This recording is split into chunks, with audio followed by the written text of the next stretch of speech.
You don't miss the past. Not really. You miss how your body felt inside it. The quiet certainty, the slowness, the sense that time wasn't slipping through your hands every second you weren't paying attention. You tell yourself it's about music, places, old photos, familiar streets, but that's just the surface. What you're reaching for is something harder to name, a version of yourself that felt more anchored, less fragmented, less watched. You notice it in small moments. A song comes on and your chest tightens. A smell passes by and suddenly you're somewhere else. Not happier exactly, just steadier. Like life made more sense back then, even if it wasn't easier. You linger there longer than you mean to. People think nostalgia is sentimental, soft, harmless. They don't see the ache underneath it. Because craving nostalgia isn't about loving the past. It's about struggling with the present. You live in a world that moves too fast, asks too much, and rarely stops to let anything settle. Everything updates. Everything expires. Nothing stays long enough to feel solid. And your nervous system never fully caught up. So you look backward, not to escape responsibility, but to recover coherence. Back then, days had edges. Mornings bled into evenings without constant interruption. You remember boredom, silence, waiting. Even discomfort felt cleaner, less crowded. Your mind wasn't pulled in 1,000 directions at once. You weren't always comparing. You weren't always performing. You weren't always reachable.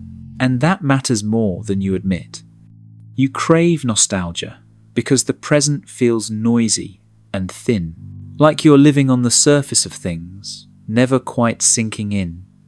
You scroll, consume, react, repeat, and somewhere in that cycle, you feel yourself getting smaller. So you return to memories where you felt whole. It's not that the past was perfect, you know that. You remember the pain too.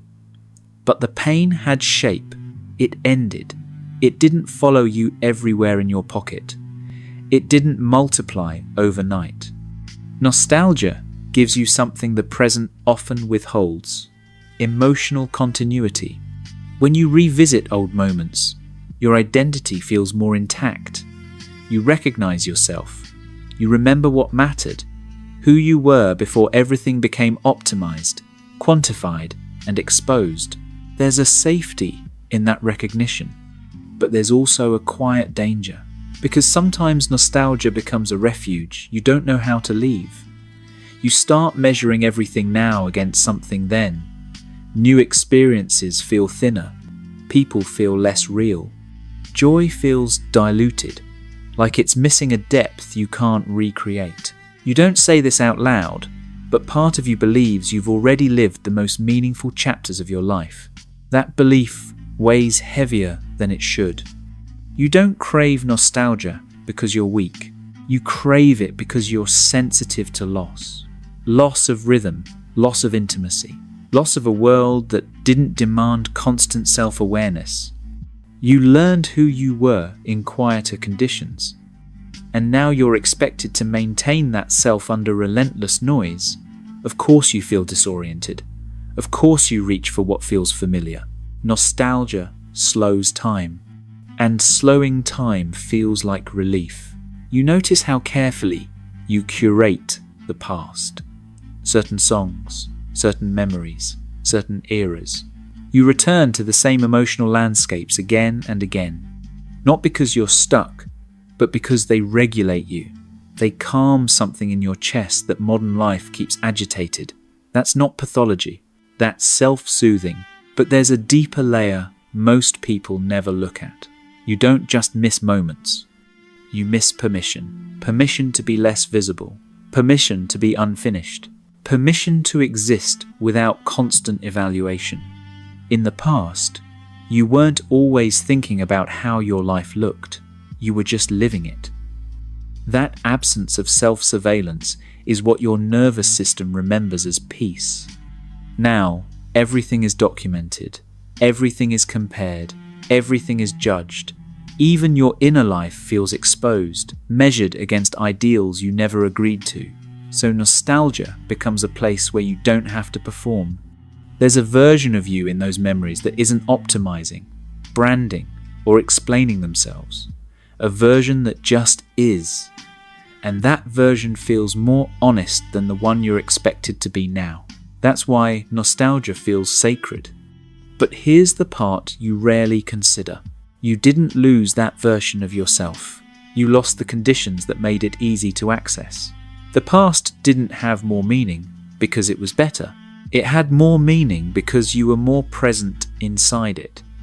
That's the wound nostalgia points to. Not time lost, but presence eroded. You don't need to live in the past to honor that truth. You need to reclaim the qualities the past represented to you. Slowness, depth, privacy, embodiment, continuity. The danger isn't nostalgia itself. The danger is believing it's the only place those things exist. You're not meant to abandon memory. Memory is part of your identity, but you're also not meant to live there permanently. The past is a reference point, not a residence. And you already know this on some level. That's why nostalgia feels bittersweet instead of comforting forever. That ache is your system telling you it wants something now, not just then. You don't crave nostalgia because you want to go backward. You crave it because you want to feel rooted again. And that's still possible. Not by recreating the past, but by refusing to let the present strip you of depth, by choosing moments of stillness, by protecting parts of your life from constant exposure, by letting experiences unfold without immediately narrating them. You don't need to erase modern life. You need to metabolize it more slowly. There is a future version of you that will look back on this time with the same tenderness you reserve for the past now. That future depends on whether you allow yourself to actually live these moments, not just survive them. Nostalgia isn't calling you backward, it's pointing you inward. And if you listen carefully, beneath the longing, there's something gentler waiting. Not regret, not sadness, but recognition.